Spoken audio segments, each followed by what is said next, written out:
kulanti waxaan daawadayaal meel kastoo aad caalamka nagala socotaan waxaad ku soo dhawaataan wareysi gaar ah oo nala yeelanay fanaanka weyn ee caanka Cabdijibaar Xaaji Cali Al-Khaliiji. Cabdijibaar oo ku sugan magaalada Hargeysa ayaa waxaan kula kulmay hoteelka ka degay magaalada Hargeysa. waxaan ugu horeyn weydiiyay bal inuu warbixin kooban naga siiyo safarkiisii asaate marka hore Cabdijibaar aan ku soo dhaweeyo Aynaba News. aad baa mahadsantiin Aynaba News waa mahadsantiin waa dhawahay. Cabdijibaar waxaan jecelahay in ugu horeyn barnaamijkan gaarka aan ku furano in asxaabtaada qaaliga ehelkaaga aad halkan salaan uga gudbiso yaa jeclaan lahayd inaad halkan ka salaantid. horta caawa waxaan ka salaamayaa wixii horta ummadan reer Maxamed oo dhan dhamaantood talabaad waxaan leeyahay ummad caawa jooga reer Hargeysa oo salaamaya reer Burco waan salaamaya ummadda waxay af Soomaali ku hadlo dhan oo salaamaya anoole soo dhawaada bil barakeysan baan ugu soo socday ilaahay sidii khayr leh noogu dhameeyo iyadana tawaadi ka salaam wanaagsan dhamaantiinba. Cabdijibaar wareysigan aan gudagalno marka la maqlo Cabdijibaar Al-Khaliiji qaar baa oranaya ma la waa Arab ninkani ma Arab waxaan jeclay balin magacayga halka ka soo raacay marka hore aad warbixin naga siiso. waayahay Cabdijibaar Al-Khaliiji waxaan ku horta magacaygu waa Cabdijibaar Xaaji Cali runtii cadam baan ku dhashay Burcano waan ku koray magaca Al-Khaliiji la yiraahdo wuxuu iga soo raacay Carabtan ku koray dadna dalka la yiraahdo Abu Dhabi baan u badnaa aan ka shaqayn jiray aan deganaa intii aan wadanka Canada u taabirin soo kulliba dhalinyaradii markaa waxa Cabdijibaaradii baa xogaa yara batay dhowr Cabdijibaar bariga hore kaliya baa ahaa xaafada gabigeeda meena magaaladii dhowr Cabdijibaar baa soo qodon sanad Cabdijibaar Al-Khaliiji marka saasan kula magac baxay Al-Khaliiji way dadka qaar baa xataa waa Cabdijibaar Al-Burcaawna wala yoona kara laakiin inaan saaxiibna oo aad u jeclay ayaa magaca hore u qaatay oo Maxamed Cali Burco fanaan weyn ayaa magaca hore u qaatay soo deen halka loo dhaafaa fiican anigu Al-Khaliiji ku ekaanaya. Cabdijibaar waxa la taariikh dhanka masraxa bandhig faneedka suugaanta hal abuurka heesaha taariikh dheer bad ku leedahay dhinaca fanka dad badan baa waxay is weydiiyaan talo Cabdijibaar Al-Khaliiji halkay uu fanka ka soo biiray. أنا فنك هرت رنتي وحنا كسب لابيران سيدنا هرب وبشجع دور ما مثلا انترفيو عن سيء عن كل شيء جاي وحنا كسب لابدا أرضين مالي مركان كل قف كبار في بركة هرب قف من ماله مكسب لابا أرضين مالي وأنا كسب لنا فنكن ترى حوا واحد جودها يكون كوري واسعتي سيدي ما عنده قبل كوجه هسند واسعتي سيدي ما عنده فنانين وين وما كان ما أنت ده فنانين تبري اللي يقينه وطنك أنت هرب سوالف السكورين شريك يقينه أنه وحلا سمعني رواد الله سمعني أبو دبي مركز هيدا حرام وسيسعني بقى. Cabdijibaar waxaa jira qof kastaba inuu fanka meel kaga soo biiro mid baa dhanka rawaadaha kaga soo biira mid baa dhanka heesaha kaga soo biira adiga Cabdijibaar Al-Khaliiji ahaan fanka maxaad ku soo gashay bartida fanka ka soo biira. waan xasuustaa rawaadii ugu horeysana waan xasuustaa waxa loo jiray hobalka iyo habeenka fanka loo jiray waxa wada dhignay aniga iyo marxumadii Ilaahay una xaystay Shamsa Umar iyo odaygeeda Xasan Aadan Samatar fanaanka weyn Magool fanaanadii weyn Ilaahay una xariisteedana iyo fanaanin kale fara badan Cabdilaahi oo kamid yahay Axmed Cawd Rabsha Jiimo oo kamid yahay yani fanaanin badan baan ku dhignay waqtiga waana rawaadii ugu horeysana Abu Dhabi ka dhignay waxa magaceeda loo jiray hobalka iyo habeenka fanka bandhig faneed buuna ahaa weyn bandhig faneedkaas aan dhowr heesoodo cusub ku soo saaray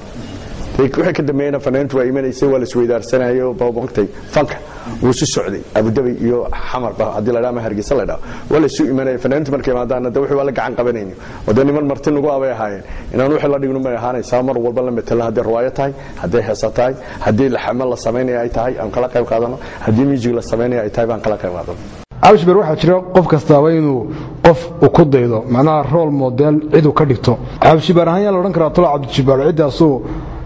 soo higsadeeyo oo fanka ugu soo biray awgeed runtii horta fanaaniintu way badan marka la yiraahdo role model aad ka dhigan lahayd Cabdijibaar fanaaniintu aad u badnaa runtiina may kala dhacayn haddaad soo qabato Maxamed Axmed haddaad soo qabato Maxamed Yuusuf haddaad soo qabato Dacar haddaad soo qabato Xasan Aadan haddaad soo qabato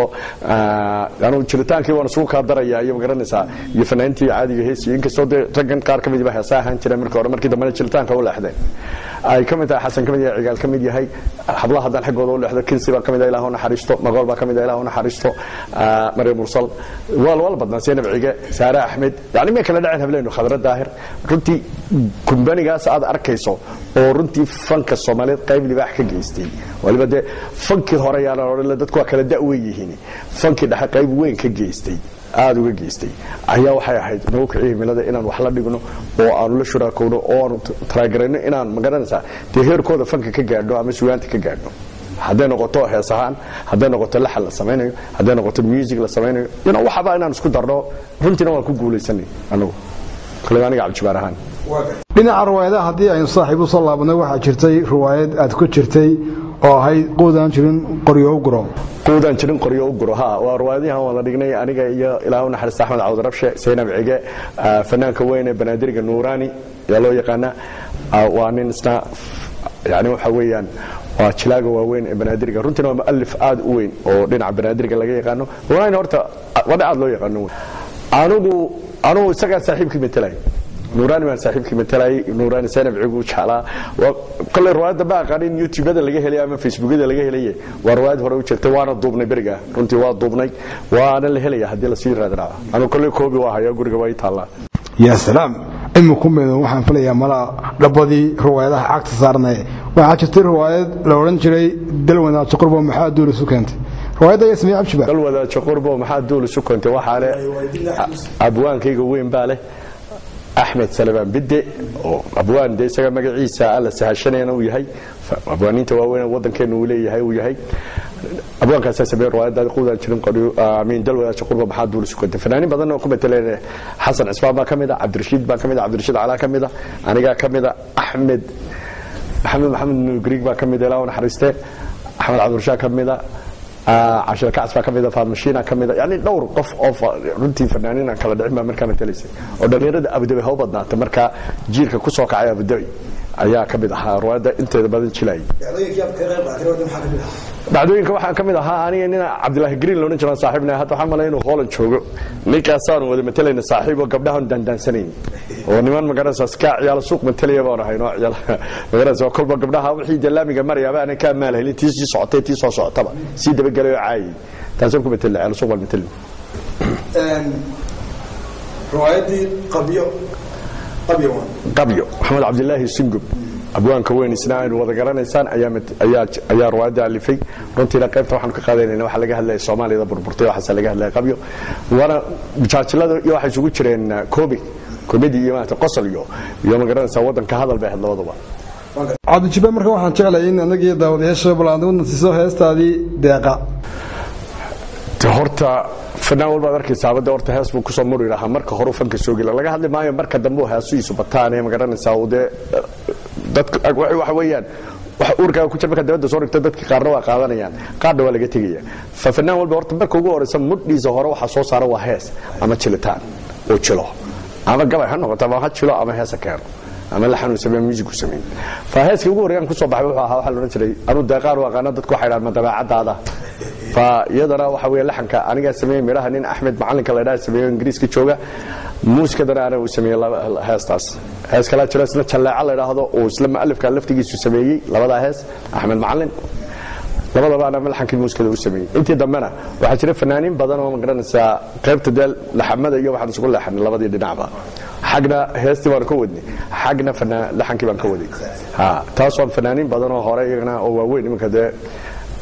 بالك ما تعلم بدو دبده كل جيستان أما الموسيقى عن كعوي أما الحمد عن كعوي ده كل يبقى عنو هذا الموسيقى دي ما هي لكن هذا ترى هذا ما تبع هذا ما ندي جوديسا ما شركة دم قنايا بانكوغولندها ما قلتك صوبات انت هذا يراعينا يا سلام واياي dhinaca kale Cabdijibaar heestii kale iyaduna aad jeceshay daawadayaasha soo qabato waa maxay heesta waxa la ilaaha naftu way ku jamato jalaacada midaan kaaga jeestaa miyay dunidan joogta maado kala jira marka heesta jalaaca la ilaaha Ahmed macalinka sameeyay hadii iyada luuq dhacdo waxa naftu way ku jamato jalaacada midaan kaaga jeestaa miyay dunidan joogta maado adigoo kala jiray dhinacii riwaayada Cabdijibaar aan ku laabano riwaayadii xishood iyo jacayl baliyada ka waran xishood iyo jacayl waxa leh abwaankayga wanaan jacayl dacar Maxamed Aadan dacar ayaa riwaayada keenay abdabay marka fanaaniin badan baan ku jilaa waa aniga khadrad hore dadka inta badan waa ka dheregsiin oo hadda inaan u sheegaba Maxamed Axmed aniga khadrad daahir waa badnayn Khadija Axmed Allahumma salli ala Muhammad kinsi aadan waa badnayn runtii haro waa nagu jirtay iyaduna xabs labada ku jiray sooraan baa ku jiray waa qabanaa markaa ruwaada aad aanu qaybta hodheelan ka matelayo waxaan u shaqeynay maxamed xamed baan u shaqeynay khadrana walaasha way hado jaariyad bay ahayd marka labadeedu laba walaalaa baan ahayn midna hodheel ka shaqeynayay midna magaranaysa jaariyad bay ahayd oo waxay iyaduna u shaqeynaysaa marxumadii ilaa u naxariistay guriga ugu shaqeynaysay kinsi cabshibar adiga hodheelaayo de habluuka yaqaanaanba haddana xagga jacaylka de haddana aan jacaylka maqnayn ma filaya absolutely hodheelo jacaylku maqnayn jiray isagaaba keenay cabshibarow waxaa igu maqaalaa inaad ku jirtay ruwaayadii qariib ruwaayadda bal dadka badankooda maxaad ka xasuusin lahayd yaa qariib kun adiib waxa weeyaan horta laba ruwaayadood baa waqtigaa la keenay xishood iyo jacayl iyo yaa qariib kun adiib uu lahaa abwaankayga weyn cabdilaahi sooraan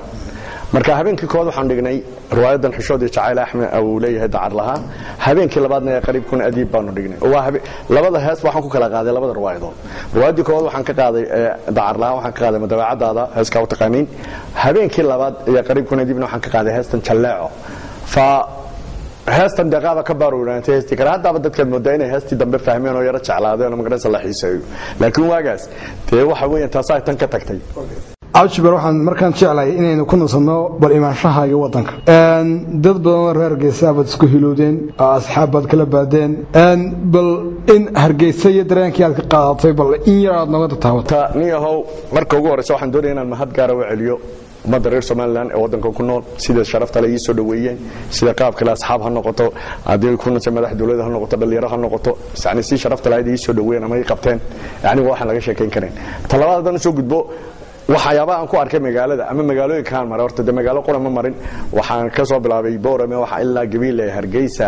sheekh berbera burco waxaasoo dhan waan soo maray ilaa gobolada bari waan soo maray runtiina horta waddanka waad arkaysaa qaab isbedeleedka aan anigu ku arkay hadday dhismayaal noqoto dadkii shaqaysanaya oo nin walba muruqiisa maalayo wadooyinka haddaad tidhaahdo haddaad laamida tidhaahdo dadka waxa weeya dhin walba aad arkayse bariiskiisa la soo baxayo runtina aad bay ii farax geliso dadka waxaad moodaa in himil ay ku jirto in qof walba maaragtay muruqiisa maalo uu xoogsado uu socdo iyo fikradaha badan iyo dhalinyarada jaamacadaha markaad eegto waxyaabaha meeshan ka socda runtii anigu sanadkii hore markii aan imi 2003 maan imi runtii maan arkeen dhaqdhaqaaqa inta leeg maan arag imika laakiin waxaan arkaa dhalinyarada jaamacadaha waxaan arkaa dhalinyaro habeen iskuul ka imanaysa oo de goo ugu dambeysaan gareyn iskuul habeen la tago waligeeba Soomaaliya ma jirin burcaton meel kasta waxaad imika arkaysaa saqda dhexe 10 habeen iskuul laga soo dareeriyo dhalinyaro ka soo dareeriyo jaamacadda laga yiri runtii taas aad bay farax gelisay xagga waxbarashada in dhalinyaradu u wada jabtay wax bartaan hadday shaqo noqoto waxaad arkaysaa nin maalintii shaqaysanay habeenkii jaamacadda qabanaya oo horena aynaan dalkeenu lahaan jirin waligeena aanan arag ma fahmi iskuulada meesha ka dhisan jaamacadaha ka dhisan waxyaabaha ka dhisan gobol kasta ama meel kasta ka dhisan malcamadaha dugsiyada quraanka ka dhigan ciyaalka yar quraanka taxfiidul quraanka sameynaya yaani soo habbi baan ku dhawday ma rabaa aadna lagu faraxsanaa reerkana waxaan oran lahaa de min dhalinyaro hore heeseen kastoo magaciisa hayn oo hees baan mar maqlay soo booqa ciidada ayaa jirtay isleedahay walba isha bilicda barafkii waxa zamarihi baan garanaynin soo booqa ciidada la heestaasna aad baan uga maqsuuday waxaan leeyahay reer Canada ama reer Europe ama meesha darabaha jooga qurba jooga waxaan leeyahay war soo booqa ciidada taasaan leeyahay isagana way reerkana hadii intaanu ka nimanaa Cabshibar waxa jira hees dhawaanahan aad soo saartay oo magaceeda loo jiray dhudiyadna maxaad ahayd dhudi waa hees cusub dhiman saaxiibna sameeyay ina على حمري عبد الناصر على حمري baa leedahay waa nin isna heesaa ahaan jiray runtii intii dambana iska badaayahay laakiin heesaa aha runtina cod macaana oo nin dhalinyaro heesaa aha ninkaas heesta leedahay dhudi ii keenay wuxuu ugu warniyo how bal saaxiibo taanu mar walba heesi kalmaaye bal hada cabdi wadna isku dagol markaas heesta dhudi buu keenay heesta dhudi baan qaaday muusigaan u sameeyay waa soo daynay 2011 ka waan soo saaray iyo hees kale oo leedahay hayga dhiman dhalaal badan oo aan heesta magaceeda waxa leedahay togdheer baan u qaaday iyadana marka runtii waxaan aragnay in meel walba wadankaaga waa inaad ammaantaa meel qura ku ekaan karmaan ama gobol kale ku ekaan karmaan waa in gabdhihii la wada simaa oo la wada heesa marka runtii waxaan heestaa hadiyad wada siinaya gabdhaha togdheer iyo gabdhaha Soomaaliland oo dhanba waxa kan mid ah hayga dhiman dhalaal badan dhaayahaygiye ayaa heesta ay ku jirtaa dawdiyal waxaan jecelnahay inaan inta ku soo gabagabayno taariikh faneedka Cabdijibaar Xaaji Cali Al-Khaliiji oo runtii aynaan kaga baxaynin barnaamij kaliya cabdijibaar waxaanu leenahay waxaad ku mahadsan tahay waqtigaaga aad noo hurtay intii aad joogtay magaalada Hargeysa cabdijibaar aad baa u mudantihiin Aynaba News iyo dhammaan dhalinyaradiina sharafta leh iyo sida habka wanaagsan ee shaqadiina u wadataan ama u gudataan xilkiina warmay waxaad leeyahay jiro jooga noolaadana